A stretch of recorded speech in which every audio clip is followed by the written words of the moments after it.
Ya, senior yang kerja di LGS telepon saya, "Bib, lu terusin kerja di LGS deh," gitu. Zaman dulu belum ada HP ya, jadi nelponnya nelpon ke rumah tuh. Oh, Terus, saya bilang dan dia sebenarnya aktivis. Jadi saya bilang sama dia, "Bang, gue tuh berubah banget gara-gara reformasi."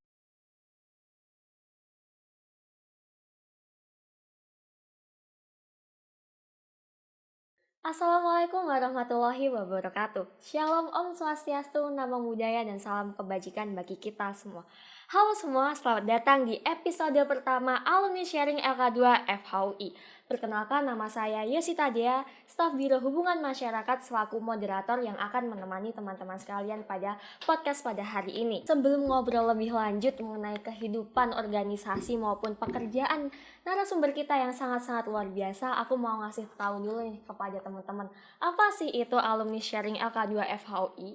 Alumni Sharing adalah salah satu program kerja Biro Hubungan Masyarakat LK2 FHUI yang bertujuan untuk menjalin silaturahmi antara anggota LK2 FHUI dengan para alumni LK2 FHUI serta menjadi wadah bagi alumni LK2 FHUI untuk berbagi cerita dan pengalamannya dengan harapan agar dapat dijadikan inspirasi dan pembelajaran bagi seluruh anggota LK2 FHUI baik di dalam kampus maupun setelah lulus dari Fakultas Hukum Universitas Indonesia. Pada kesempatan kali ini, saya akan ditemani oleh alumni AK2 FHUI yang sangat-sangat luar biasa.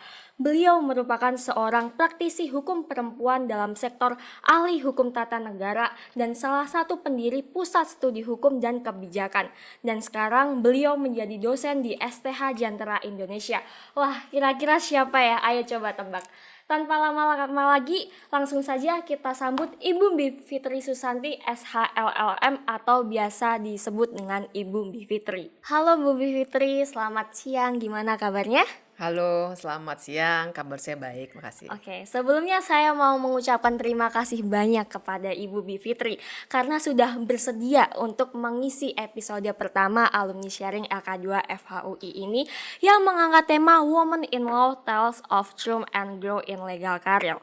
Tema ini diangkat dengan tujuan menggali pengalaman Ibu Bivitri selama berkuliah di Fakultas Hukum Universitas Indonesia maupun setelah lulus dari Fakultas Hukum Universitas Indonesia. Dan tentunya pada episode pertama kali ini sangat-sangat bermanfaat bagi teman-teman yang menonton video ini. Ya, saya terhormat sekali ini episode pertama ya. Iya, betul sekali, Oke, Bu. jadi ya senang sekali. Mudah-mudahan bermanfaat dan bisa continue karena ini keren Oke, sebenarnya iya, idenya. amin. Terima kasih, Bu. Jadi langsung aja nih, Bu, sebagai pertanyaan pembuka, boleh nggak sih Ibu menceritakan perjalanan hidup Ibu Bivitri dari masa kecil, remaja, sampai sebelum menjadi seorang mahasiswa? Pasti sangat-sangat seru. Ntar pada bosen loh. Enggak, Saya enggak. ini aja deh, beberapa highlight aja deh yang saya kira kalau cerita detailnya pasti membosankan dan sangat personal ya. Jadi mungkin saya mau highlight dari aspek bahwa saya pengen ini jadi pikiran sama-sama soalnya. Saya besarnya itu bukan dari keluarga yang penuh privilege. Ah, Itu iya, dulu ya. iya, Jadi paham. miskin sih enggak. Saya enggak boleh bilang saya itu dulu miskin. Berkecukupan lah Tapi ya. ya ayah saya adalah PNS zaman Orde Baru yang Oh, PNS-nya tuh bukan yang tinggi jabatannya ya, nggak sampai eselon-eselon, cuma rendah lah karena dia hanya sarjana muda. Dan sarjana muda zaman dulu ada, zaman sekarang udah nggak ada ya iya kayaknya. nggak ada. Mungkin kalau sekarang agak-agak mirip sama vokasi Iya, gitu lah iya, ya vokasi. gelarnya ya. Tapi intinya kan mentok tuh. Jadi bisa bayangkan kalau saya bilang PNS bukan berarti eselon berapa gitu, bukan. Sementara ibu saya almarhum itu bekerja di rumah mengurus anak dan keluarga. Jadi biasa-biasa aja. Dan barangkali yang perlu saya highlight itu sebenarnya itu karena saya nggak pengen cerita detail-detail SD di mana segala macam. SD, SMP, SMA itu negeri. Oh, negeri. Jadi jangan bayangkan juga di sekolah yang sekarang tuh banyak Iya, pilihan ya. Jadi iya. banyak yang sekolahnya tuh yang Internasional. internasional. Saya punya beberapa mahasiswa yang bisanya bahasa Inggris. Iya. Susah berbahasa Indonesia padahal orang Indonesia asli. Nah, jangan bayangkan itu pada diri saya. Saya biasa aja banget. Dari TK, SD, SMP, SMA itu semua sekolah negeri dan ya alhamdulillah bisa masuk kampusnya negeri juga, karena kalau enggak, orang tua saya pasti nggak akan mampu bayarin saya kuliah. Betul Nah, sekali. kondisinya itu. Jadi saya nggak mau bilang saya miskin, cuma juga saya tidak lahir dengan silver spoon gitu ya. Iya, iya. Banyak keterbatasan juga. Terus juga tinggalnya juga di komplek Hmm, PNS. Terus naiknya kendaraan umum, ya hal-hal kayak gitulah. oke. Tapi Bu Fitri itu keren banget. Tapi dengan segala keterbatasan yang Bu Fitri punya, tapi Bu Bivit itu tetap mau mengejar mimpi gitu. Bahkan sampai sekarang Bu Fitri sangat-sangat hebat. Waduh, alhamdulillah. Terima kasih, Alhamdulillah. terima Iya, kasih. ya. Oke. Selanjutnya nih Bu, aku mau ngajak Ibu Bivit untuk bernostalgia selama Bu Bivit itu berkuliah di Fakultas Hukum Universitas Indonesia. Nah, kalau boleh tahu, apa sih yang membuat Bu Bivitri memilih Fakultas Hukum? Terutama kenapa memilih di Universitas Indonesia? Pasti teman-teman yang nonton pasti juga pengen tahu alasannya apa. Ini saya tuh pas sudah menduga akan ada pertanyaan ini, saya bingung saya jawabnya jujur nggak ya? Tapi lebih baik jujur ya, karena gini, saya ragu-ragu sempat mau berpikir soal jujur atau tidak jujur itu karena terus terang aja saya tuh nggak sengaja masuk FHUI. Nggak sengaja Nggak masuk sengaja. FHUI. Karena karena begini, dengan situasi keluarga saya yang nggak punya privilege untuk sekolah yang mahal-mahal, pokoknya saya mikir saya harus masuk negeri. Oke. Karena saya mau akhirnya keluarga saya ada yang bergelar sarjana gitu. Jadi saya cari kemungkinan yang saya bisa dapat. Zaman saya dulu tuh istilahnya masih UMPTN. Hmm, Jadi skemanya nggak kayak UI yang sekarang ya. Saya iya ya. tahu ada beberapa Jalur cara untuk masuk. masuk. Dulu itu UMPTN, dan saya tuh dulu waktu SMA kalau zaman dulu tuh A1 ya. Jadi fisika gitu, tapi kalau UMPTN boleh milihnya 3, Hmm, namanya IPC. oke. Jadi boleh ilmu sosial, boleh ilmu pasti gitu. Jadi terus terang aja dulu itu saya nyarinya mana yang kemungkinan saya dapat negeri. Pokoknya saya harus sarjana, tapi nggak mahal kan gitu. Iya. Dulu itu by the way masuk UI saya cuma bayar 315.000 per Masuknya. semester. Oh, Per semester 315.000. Makanya buat saya harus banget masuk kampus negeri hmm, supaya orang tua saya mampu iya gitu. betul. Nah, jadi pilih-pilih-pilih akhirnya saya memilih ada satu di luar Jawa, dua di UI. Cuma satu ilmu pasti gitu ya, Iya. satu lagi FHUI gitu. Itu juga karena ada dulu tuh hukum tuh belum ngetop zaman saya SMA. Maksudnya nggak jadi inceran. Iya, belum favorit gitu Belum ya. favorit. Jadi kalau misalnya lihat datanya kan 1 banding berapa. Iya, betul. Saya cari aja yang paling sedikit perbandingannya. Iya. Ekonomi itu 1 banding, wah udah banyak yang ngincer ya kan. Komunikasi, wah banyak. Terus saya lihat hukum nih kayaknya nggak banyak nih. Saya pilih hukum. Jadi setidak sengaja itu. Dan ya pas hari UMPTN itu, ya alhamdulillah jadi benar-benar pas saya ikut bimbingan tes. Jadi dia juga udah jadi teman gitu ya. Nah, guru bimbingan tes itu yang ngasih tahu, kamu traktir saya nih, kamu lulus, kamu dapat di UI. Saya, hah, masa sih gitu. Jadi senang banget Iya. karena bisa kuliah. Jadinya ya berkuliahlah di UI. Jadi kalau dibilang kenapa milihnya hukum, sebenarnya serandom itu sih. Oh, serandom Tapi itu. saya tuh tipe orang yang waktu itu ya, kalau sekarang udah banyak pilihan, udah banyak refleksi. Waktu itu tuh mikirnya saya jalanin aja hidup saya. Hmm. Kalau ini yang emang harus saya jalani, ya udah gitu. Yang penting saya bisa memanfaatkan jalan yang udah tersedia itu secara maksimal. Karena orientasi saya adalah keluarga, supaya bisa menopang orang tua segala macam gitu. Oke. Jadi ya udah jalanin aja gitu. Tapi kesengajaan Bu Fitri ini saya lihat membawa keberkahan dan Iya. keberuntungan. Jadi tuh kalau saya pikirin sekarang, saya tuh yang ya Allah, kayaknya saya udah jalannya tuh emang harus gitu banget, yang nggak disengaja, dan ternyata saya seneng gitu. Iya, bersyukur banget ya Bu pasti. Heeh, heeh. Oke, lanjut ke pertanyaan berikutnya nih Bu.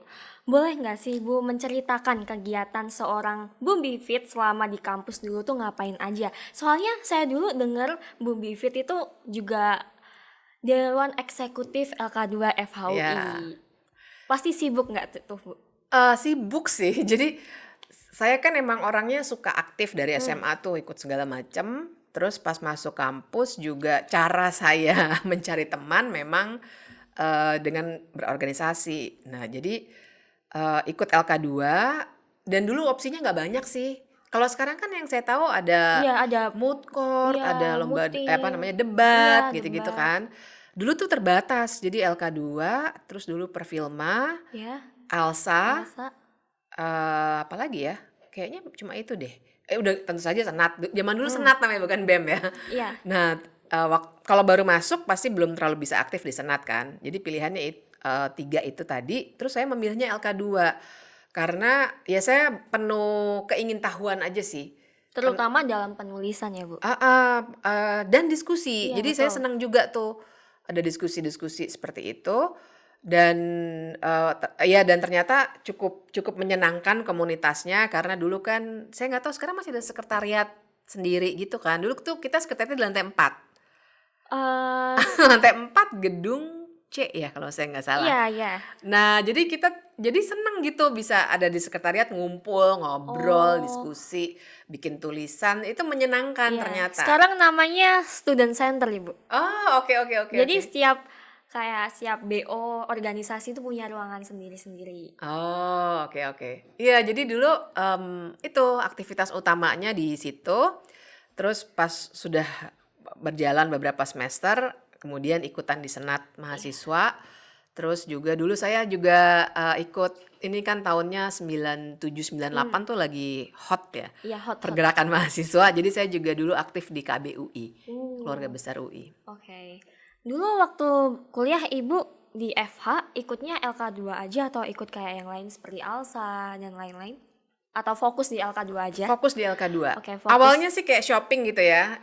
Acara Alsa datang dulu pengen tahu. Iya, Acara kepo. Perfilma datang dulu pengen tahu. Terus saya pikir udah kayaknya lebih lebih nyaman tuh di LK2 waktu itu. Oke. Nah, Ibu kan ikut organisasi di LK2.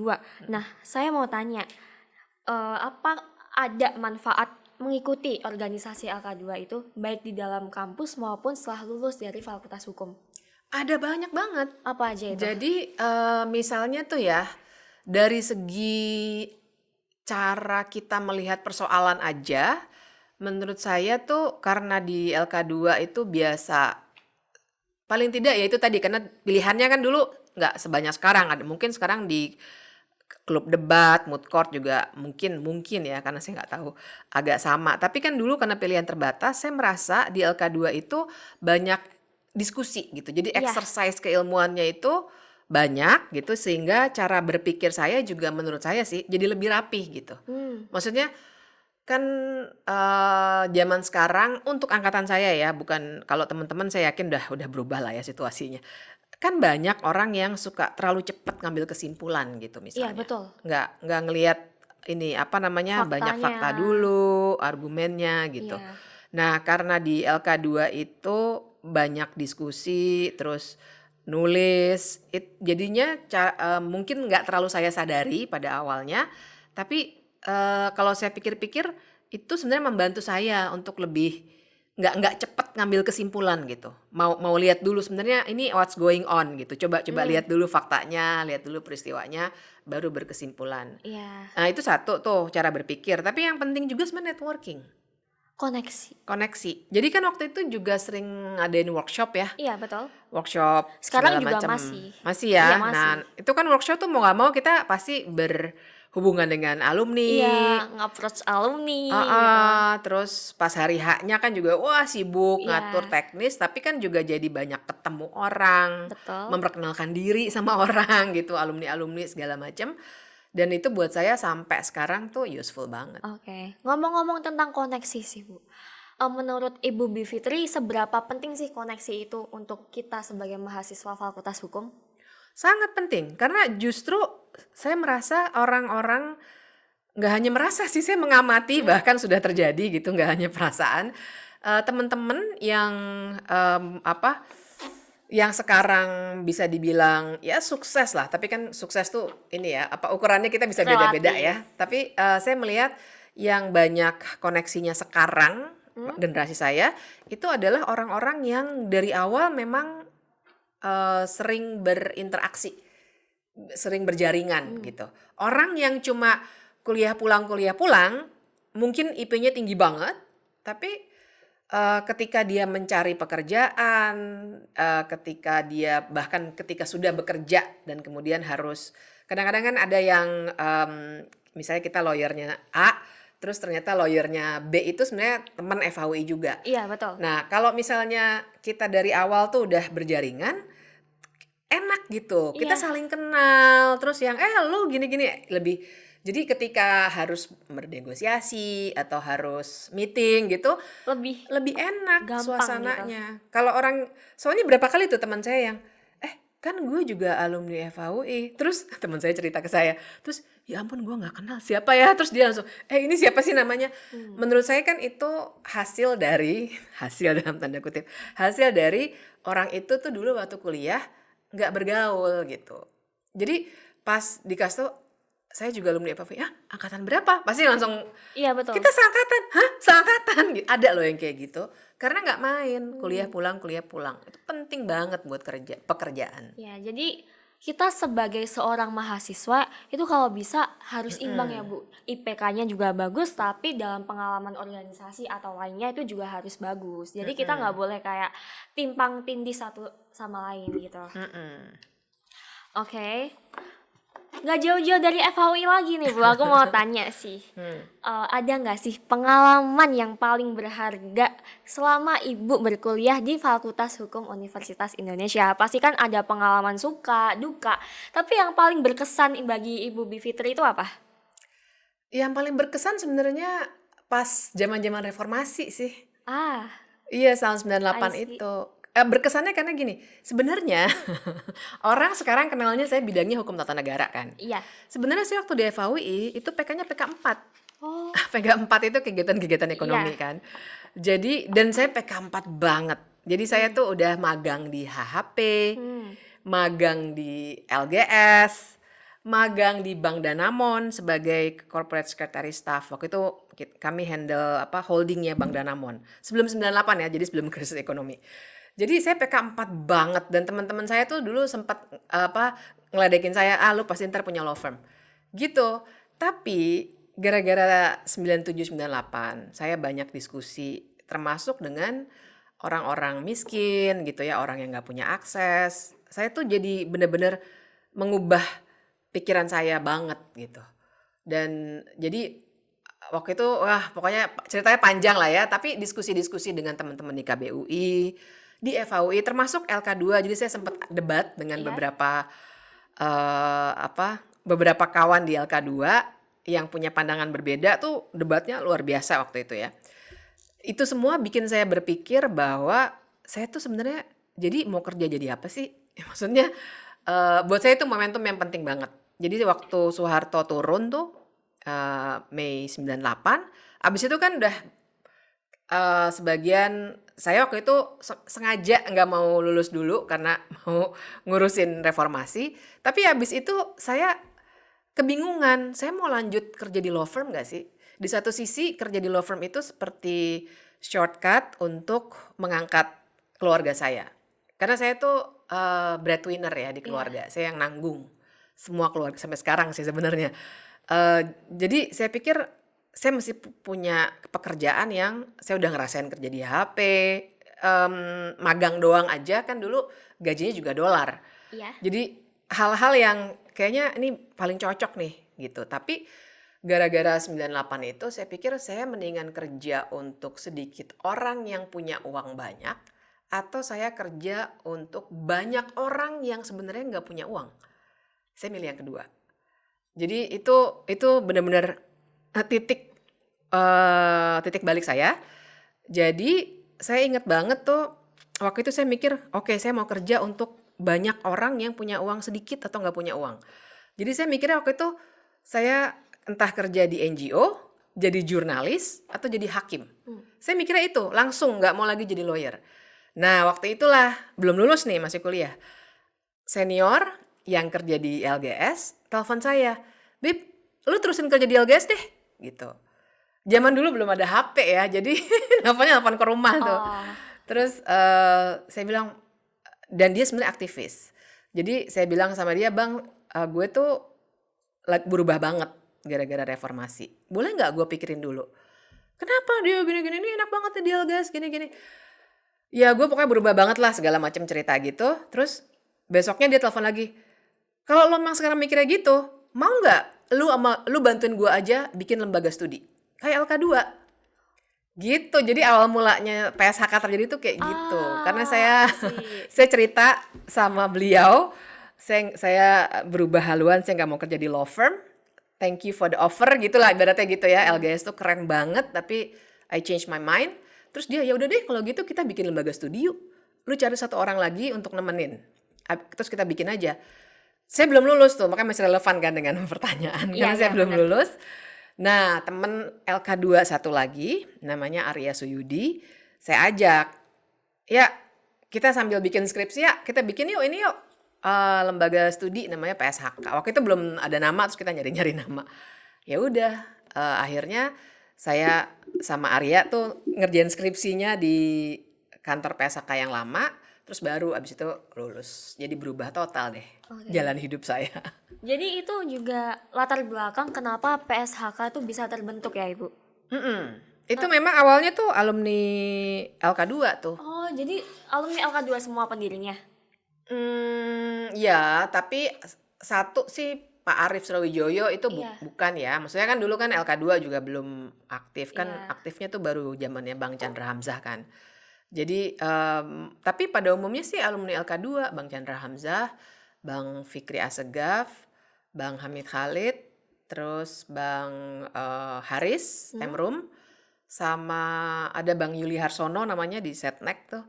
Nah jadi mereka teman main gitu, terus ngajak saya sama Arya, nah terus saya sama Arya yang melanjutkan. Tapi semua juga lulusan FHUI kan? Iya, lulusan FHUI. Emang lulusan FHUI itu keren-keren. Itu hasil networking kan? Iya.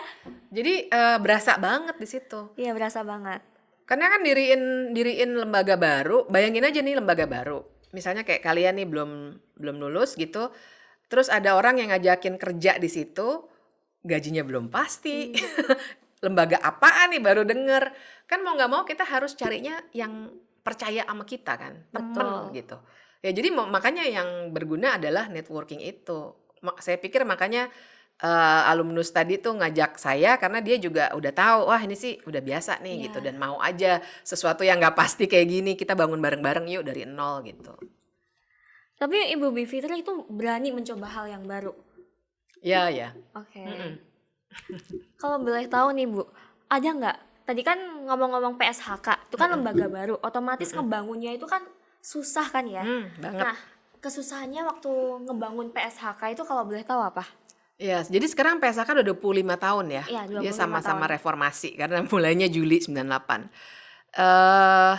Kesusahannya itu ya misalnya tuh waktu awal banget, dari nol banget, dan kami itu saya sama Arya, kemudian saya ngajak temen lagi-lagi karena ini tadi ya nggak ada kepastian gaji segala macam. Jadi yang diajak ya temen. Jadi bener yang lu bantuin gue dong gitu. Ya anak-anak masih kuliah semua. Jadi temen sehingga dan kita nggak punya network di luar FHUI. Ya namanya juga anak kuliahan ya mungkin kayak kamu aja gitu kan belum luas gitu. Iya, lingkupnya belum luas. Jadi ya itu aja paling alumni yang tadi itu yang bisa ngasih uang awal gitu. Uang awalnya juga dikit banget. Ini nggak apa-apa dibuka karena dikit banget, jadi cuma 6 juta rupiah. 6 juta rupiah. Saya dapat seed money-nya itu 6 juta rupiah. Nih coba nih lu pikirin deh tuh gimana caranya. Itu modal buat bikin PSHK. Ya tapi kantornya nebeng. Oh, nebeng. Nebeng di kantornya Bang Chandra Hamzah. Waktu itu belum jadi AHP ya. Ya belum. Waktu itu LGS, Bang Fikri di LGS sama Pak Arief Srawijoyo, Bang Haris. Bang Chandra itu dulu punya law firm sendiri, law firm kecil di Gondang Dia. Nah kami nebeng di situ. Jadi nggak keluar uang untuk sewa kantor. Itu kan biasanya yang paling gede tuh. Jadi udah 6 juta itu saya sama Arya yang belanja kursi gitu-gitulah. Terus laptop minjem sama Bang Chandra. Jadi tantangannya tuh ya seperti itu. Kita tuh nggak punya patron, karena kan kalau NGO zaman sekarang ya sebut aja misalnya mau ngomongin YLBHI pasti dia punya alumni udah jadi semua. Cara cari duitnya udah tahu, dikasih tahu sama alumni. Misalnya apalagi ya lembaga sekarang ya yang banyak lah ya, ICJR misalnya kan juga udah ada network-nya duluan. Kalau kami tuh nol banget, masih kuliah, nggak kenal siapa-siapa, nggak ada orang NGO, jadi nggak tahu cara dapat dana tuh kayak gimana. Jadi tantangannya tuh di situ. Jadi benar-benar nanya-nanya, gimana sih kalau NGO cari uang gitu. Oh Hmm. ya bikin proyek riset. Oh ya, minta uangnya sama siapa? Masa masih kayak LK2 sih minta uang terus sama alumni? Nggak mungkin, karena kan Iya nggak kami mungkin. butuh gaji. Mau sampai kapan gitu kan? Dan nanti pasti kemudian butuh uang untuk segala macam lah ya, urusan-urusan kantor. Ya udah, jadi tantangannya di situ tuh, untuk dapat kepercayaan sama untuk dapat uang waktu awal-awal Hmm. dan juga untuk membangun kapasitas. Soalnya kan dulu tuh bayangkan orang nggak ada yang tahu apaan itu PSHK, dan bayanginnya 98 ya, mungkin sekarang orang udah lebih open minded. Tapi zaman dulu kalau saya mau presentasi sesuatu, orang-orang tuh pasti nanya dulu, PSHK itu pendirinya siapa? Pendirinya siapa? Siapa yang punya? Saya bilang, loh ini bukan lembaga politik. Kalau saya sebut, ibu dan bapak pasti nggak kenal. Orang yang namanya Ahmad Fikri Assegaf, Arif Surabaya dan lain sebagainya, nggak ada yang kenal tuh. Jadi nggak usah ditanya gitu. Tapi kan zaman dulu orang tuh mikirnya, ini lembaganya siapa nih? Patron politik pasti yang Hmm. dipikirnya kan. Atau orang yang punya uang banyak banget gitu. Kan itu bukan, itu alumni gitu. Jadi tantangannya tuh di situ. Kalau kita mau ada gagasan yang menurut kami keren, tentu saja ya bias gitu. Tapi pas mau presentasi kan orang anak kecil, perempuan lagi gitu. Hmm. Pasti kan, siapa patron kalian? Ya saya sebut juga nggak akan ada yang kenal, saya bilang gitu. Pokoknya denger aja dulu apa yang saya mau presentasikan. Padahal urusannya hukum. Hmm. Dan ingat juga tahun 98 itu orang jarang banget ngomongin hukum. Orang Sejarang ngomonginnya itu kan politik mulu ya. politik terus, politik ekonomi, politik ekonomi. Hukum itu nyaris nggak ada yang ngomongin. In a way bagus karena kami jadi new player yang masih kosong ruangannya Hmm. gitu ya. Tapi jadi tantangannya juga besar banget karena orang, kita ngomongin reformasi peradilan tahun 98 ya orang mana peduli, orang mikirnya oh iya mau pemilu baru, mau ini Iya. kan gitu ya, nggak mikirin hukumnya, Hmm. nggak mikirin advokat gitu. Kami riset advokat tuh tahun 2020 misalnya. Orang mana mikirin soal profesi hukum waktu itu. Jadi tantangannya di situ. Oke. Kalau boleh tahu nih Bu, waktu Ibu mendirikan PSHK itu Ibu masih S1 atau udah S2? S1. S1. Mm-mm. Tapi kalau boleh tahu, saya dengar Ibu itu juga melanjutkan S2. Oh ya ya. Bahkan di luar negeri. Mm-mm. Iya, kalau boleh tahu di universitas mana Ibu? Saya itu S2 di University of Warwick, Ya. tulisannya Warwick, bacanya Warwick, di Inggris. Oke.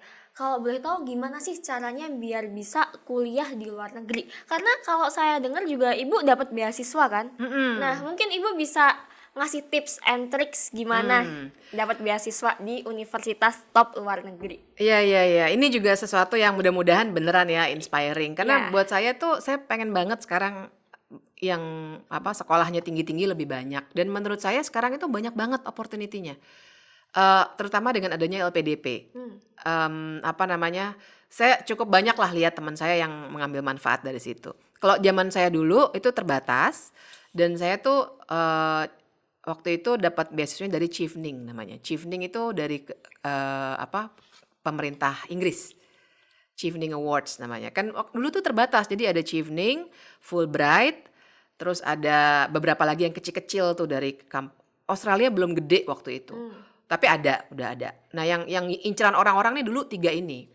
Nah, saya tuh karena latar belakang keluarga saya itu, saya tuh dulu mikirnya lagi-lagi ketidaksengajaan. Saya mikirnya pokoknya mana yang saya dapat duluan, saya mau sekolah di luar negeri.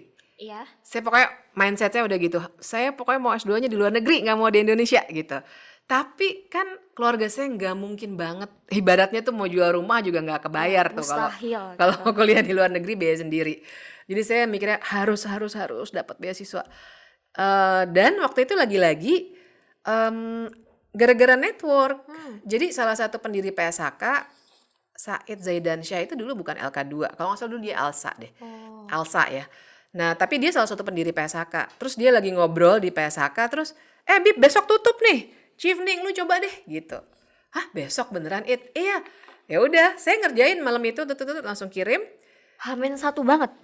Karena saya tuh bilangnya baru H-1, terus saya bilang, "Ini dia nih, kenapa lu nggak ngomong dari kemarin?" gitu. Tapi saya kerjain aja, saya pikir ya nothing tulus kan, dan Hmm, itu yang saya pengen bilang sih. Maksud saya, apply beasiswa itu kan nothing tulus ya. Maksudnya kalau saya nggak dapet, ya udah coba lagi aja gitu iya, kan. Maksudnya saya nggak kehilangan, kan nggak ada uang pendaftaran gitu iya loh betul. ibaratnya. Saya nggak kehilangan uang pendaftaran berapapun, cuma capek ngisi-ngisi doang, udah gitu. Jadi waktu itu, saya kerjain aja, terus memang bisa cepet gitu kebetulan karena yang ngasih rekomendasi juga Mas Gihik, deket juga, lagi ada kerjaan bareng juga Hmm, gitu. Itu tuh setelah PSHK berdirinya saya kira 3 tahun deh kalau nggak salah. Jadi saya jadi eligible karena biasanya kalau kalau beasiswa itu harus ada pengalaman kerja hmm, minimal 2 tahun kalau saya nggak salah. Nah jadi waktu itu langsung, "Mas Gik bikinin surat rekomendasi dong," kayak gitulah. Jadi lagi-lagi tuh network tuh jadi penting. oke. Jadi S1 Ibu lulus, lalu 3 tahun setelahnya Ibu lanjut S2 di luar negeri. 2001. Oh, oke oke. Nah, masih dalam ruang lingkup kuliah di luar negeri. Mhm Pasti kan beda kan pengalamannya kuliah mhm. di luar negeri sama kuliah di Indonesia. Nah, perbedaan pengalamannya itu apa aja, Bu, kalau boleh tahu? Saya sih merasa, di luar negeri saya bersyukur banget saya dapat kesempatan sekolah di luar negeri karena buat saya cara belajarnya aja beda. Itu yang paling, berasa ya. Jadi, saya justru banyak dapat hal yang sekarang saya pakai untuk ngajar di Hmm, kelas, itu yang dari luar negeri. Karena ya misalnya kami itu nggak banyak diceramahin, tapi kami banyak dikasih bahan bacaan, terus diskusi di kelas. Eee, jadi bayangkan waktu itu, saya sebelumnya nggak pernah kursus bahasa Inggris, sama sekali. nggak pernah. Cuma kalau dapat chevening itu Ya. ada dikursusin. Oh, Dikursusin 3 bulan full waktu itu. Tergantung, kemampuan bahasa Inggris, jadi ketahuan kan kemampuan bahasa Inggrisnya waktu itu jelek banget, jadi saya dapatnya yang 3 bulan. Tapi nggak apa-apa, saya jalanin aja. Eee, Bayangin pas masuk kuliah itu dikasih bahan semua, tentu saja semua berbahasa Inggris. Dan saya harus siap datang besoknya ke kampus tuh udah ngerti supaya pas dosen nanya kita bisa tunjuk tangan. Kan nggak mungkin kita iya diem diem aja gitu doang. kan, pasti akan ketahuan juga gitu. Kan kelasnya juga nggak, Kecil ya. kelasnya tuh paling biasanya 20, 10 Ya. orang gitu doang. Nah, tantangannya itu, tapi buat saya itu bikin saya sekarang cara saya ngajar juga cenderung kayak gitu. Saya banyak minta mahasiswa diskusi. Kalaupun saya banyak ngomong, saya banyak cerita pengalaman dari lapangan aja. "Oh, waktu di MK kemarin gini gini gini, argumennya gini." Tapi kan sisanya semua bisa dibaca sebenarnya. Ngapain saya ngulang? Iya benar. Fungsi MK adalah misalnya gitu kan, kan itu semua bisa dibaca.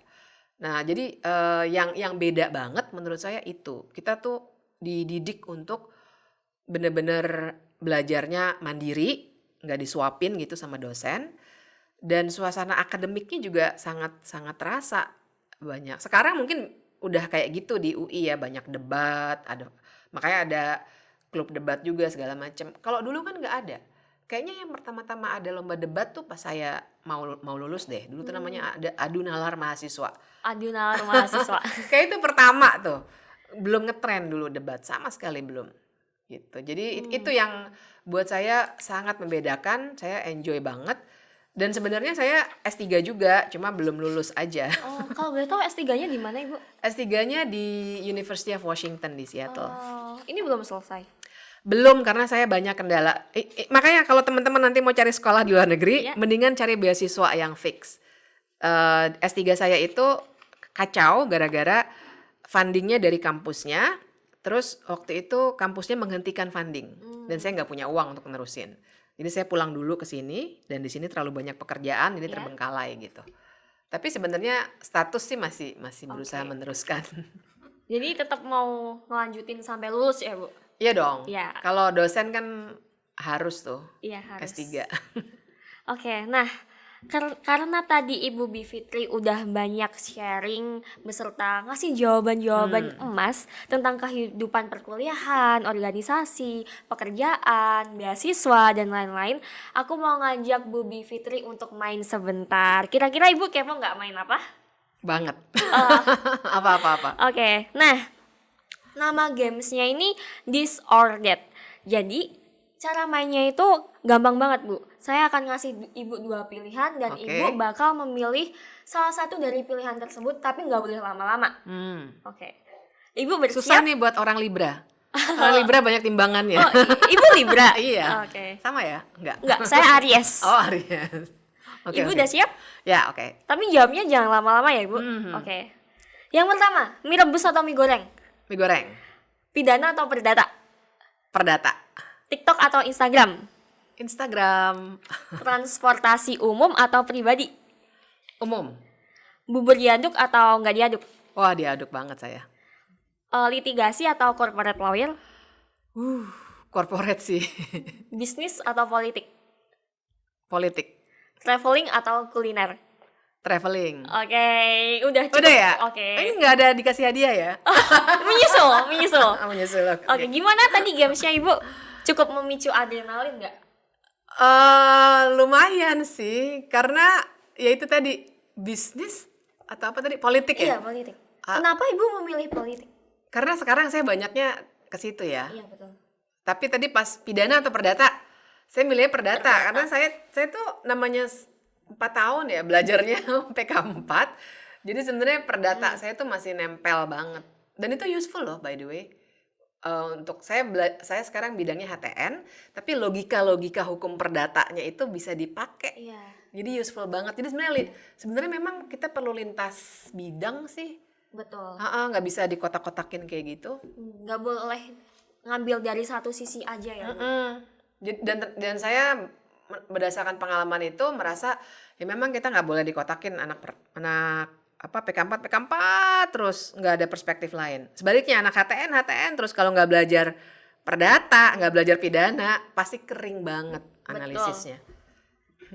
Karena hukum itu juga harus melihat dari berbagai sudut pandang kan. Bu? Iya, bahkan yang non hukum juga loh. Iya. Makanya ada economic analysis of law ya kan. Iya. Posner tuh misalnya ada sociological jurisprudence. Jadi pasti akan banyak irisan bahkan dengan ilmu yang non hukum gitu. Oke, jadi langsung aja kita lanjut ke bahasan Oke, berikutnya boleh. ya Bu. Saat ini kan masih banyak sarjana hukum yang sulit mendapatkan pekerjaan. Nah, kalau boleh tahu dari Bu Fitri sendiri, gimana sih proses Bu Fitri dari awal tamat kuliah hingga akhirnya bisa mendapatkan pekerjaan? Ya, kalau saya sih itu tadi ya, saya meng-create pekerjaan karena mendirikan PSHK. Jadi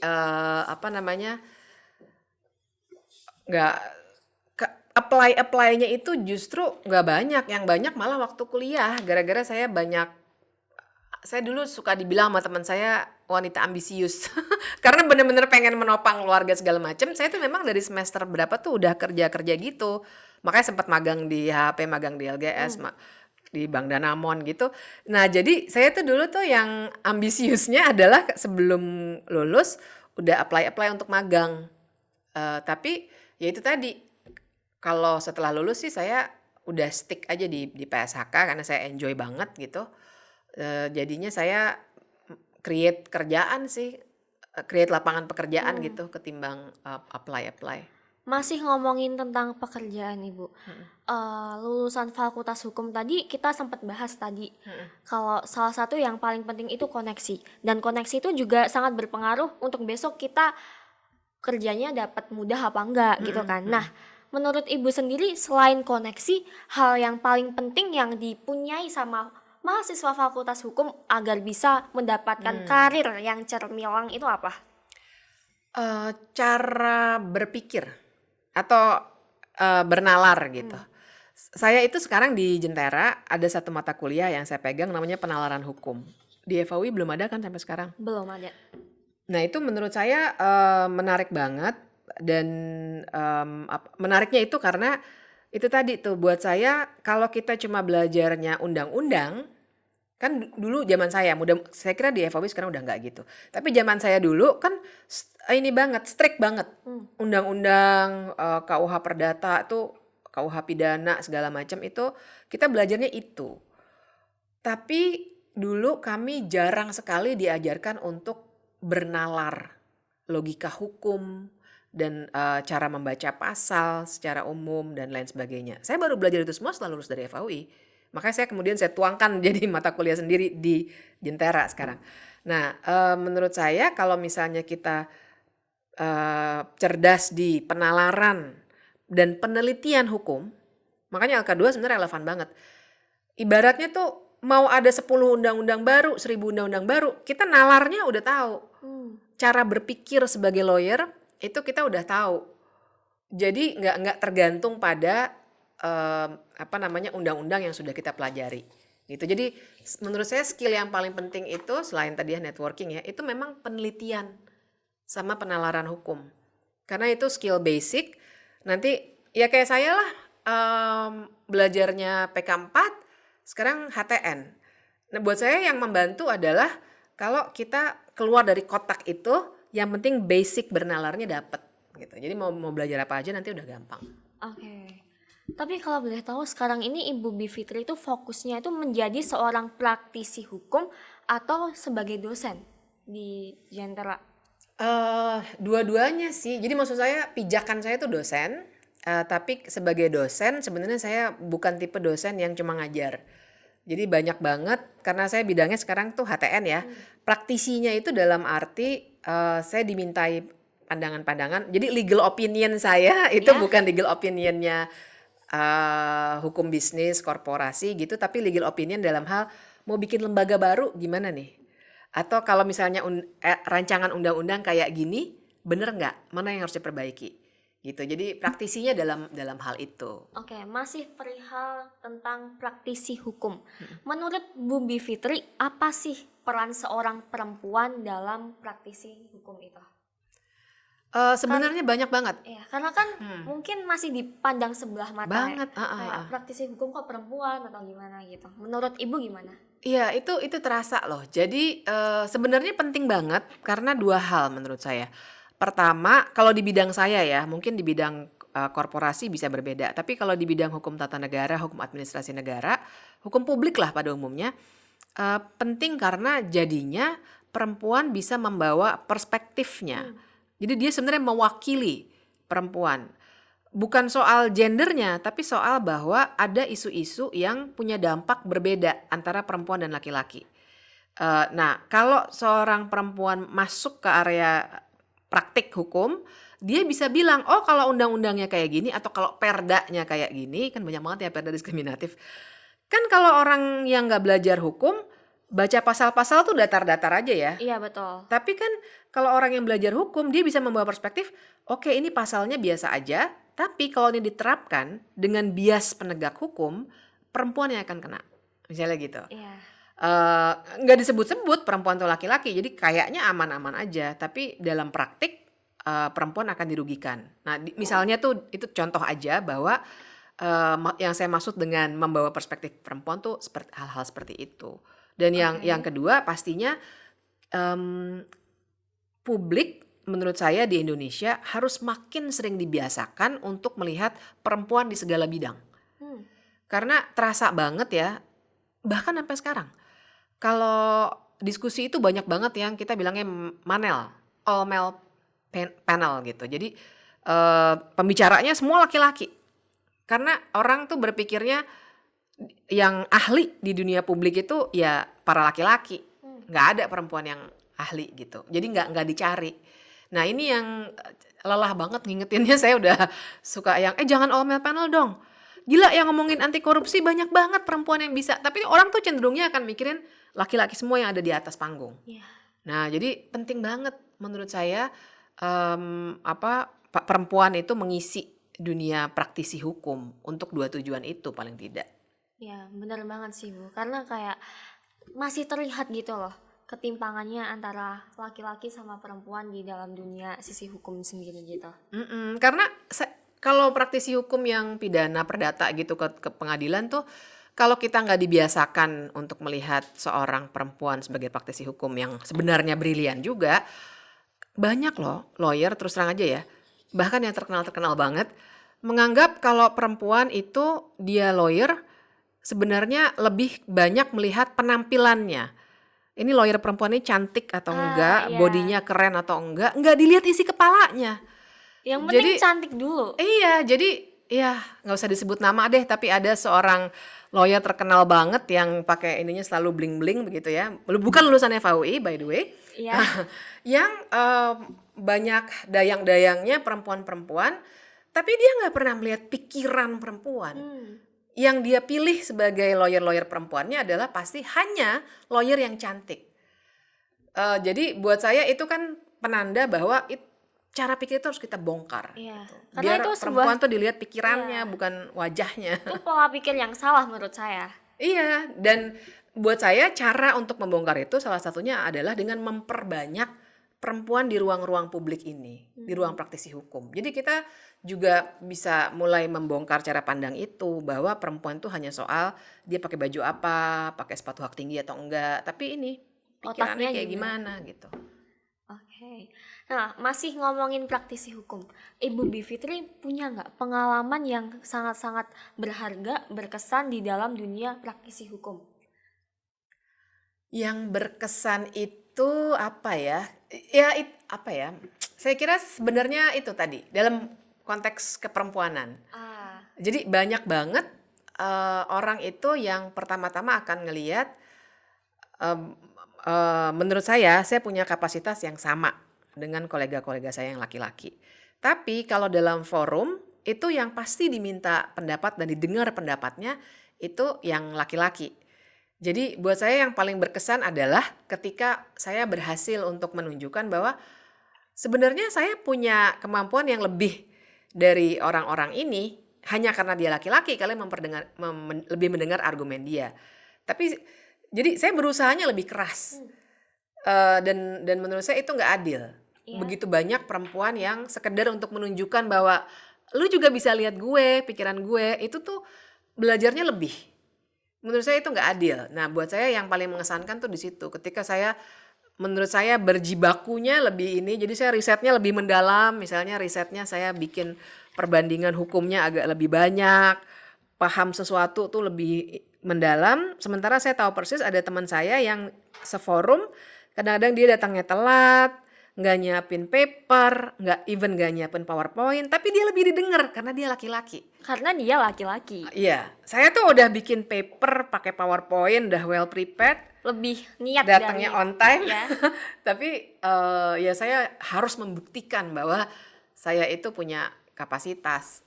Itu buat saya mengesankan in a way karena kesel, tapi begitu saya berhasil menunjukkan apa yang udah saya kerjakan, itu buat saya suatu kemenangan dalam tanda kutip. Paling tidak saya memuaskan diri saya sendiri untuk bisa maksimal gitu. Iya, bener banget. Nah, teman-teman, dengan pertanyaan tadi kita sudah berada di penghujung acara Alumni Sharing LK2 FHUI. Nah, kita kan juga udah ngobrol-ngobrol banyak tentang pengalaman dengan Bu Bivitri, latar belakang, organisasi, dan lain-lain. Nah, sebagai penutup, ada nggak sih Bu pesan-pesan yang ingin Ibu Bivitri sampaikan kepada teman-teman yang nonton video ini? Pesan-pesan, ini kebanyakan nonton video mahasiswa ya? Iya, mahasiswa. Berarti saya pengen ngomong enjoy pas zaman kuliah. Maksud saya sih merasa ya kalau kita terlalu pokoknya cita-citanya adalah IP-nya tinggi banget gitu, kita nggak enjoy, nanti pasti itu nggak sehat pertama, tapi juga sudah saya buktikan bahwa ternyata untuk kerja dan meaningful, menurut saya itu kita nggak harus kerja dalam arti sekedar cari duit ya. Menurut saya kita harus meaningful untuk hidup gitu. Betul. Dan untuk bisa mencapai itu pertama-tama kita juga mesti enjoy gitu. Jadi nggak hanya baca buku terus gitu. Jadi pesan saya barangkali buat semuanya enjoy aja, do whatever you want. Betul. Mau berorganisasi aktif di LK2 ya aktif aja. Jangan takut gitu untuk nanti Mencoba gue hal bego baru. gitu misalnya ya. Dan kalau ada hal baru persis banget jalanin aja. Saya yakin bahwa kalau kita memang bertekad sesuatu gitu, punya pikiran bahwa I want to be meaningful untuk universe ini, apapun itu, bahkan untuk apapun lah ya, pasti akan ada jalannya gitu. Jadi nggak usah takut. Ya intinya nggak usah takut dan harus selalu mencoba hal yang baru dan lain-lain ya Ibu. Oke, pertanyaan terakhir banget nih Bu. 3 kata untuk LK2 FHUI. Apa ya? Nah itu yang 3 susah kata. tuh. 3 kata untuk LK2 FHUI. Apa ya? Nggak boleh suku kata ya? Bebas. Oke, apa ya? Tetap cemerlang, Tetap cemerlang. apalagi ya? Buka ruang diskusi itu udah 3 suku kata tuh. Iya, udah 3 lebih. Udah 3 lebih ya. Pokoknya itulah, tetap cemerlang dan banyak diskusi. Oke. Ah, itu aja deh. Tetap cemerlang dan banyak diskusi. Ya. Oke. Nah, teman-teman, tidak terasa telah memenuhi durasi yang telah tersedia dan sayangnya kita juga harus berpisah nih Bu sekarang. Dan saya ucapkan sekali lagi terima kasih banyak kepada Bu Sama-sama. Fitri karena udah mau menjadi narasumber di Alumni Dengan Sharing senang LK2 hati. FHUI ini. Semoga dengan adanya Alumni Sharing LK2 FHUI ini bisa bermanfaat bagi mahasiswa Fakultas Hukum Universitas Indonesia Amin. maupun di luar Universitas Indonesia, Ibu. Nah, Amin. sebelum kita berakhir, jangan lupa untuk like, share, dan subscribe YouTube channel dan Spotify LK2 FHUI ya teman-teman. Akhir kata, saya Yosita Dea selaku moderator pada Alumni Sharing LK2 FHUI ini memohon maaf apabila ada salah-salah kata dan hal yang lainnya tidak berkenan. Saya Yosita, saya pamit undur diri. Terima kasih dan see you di next episode. Terima kasih.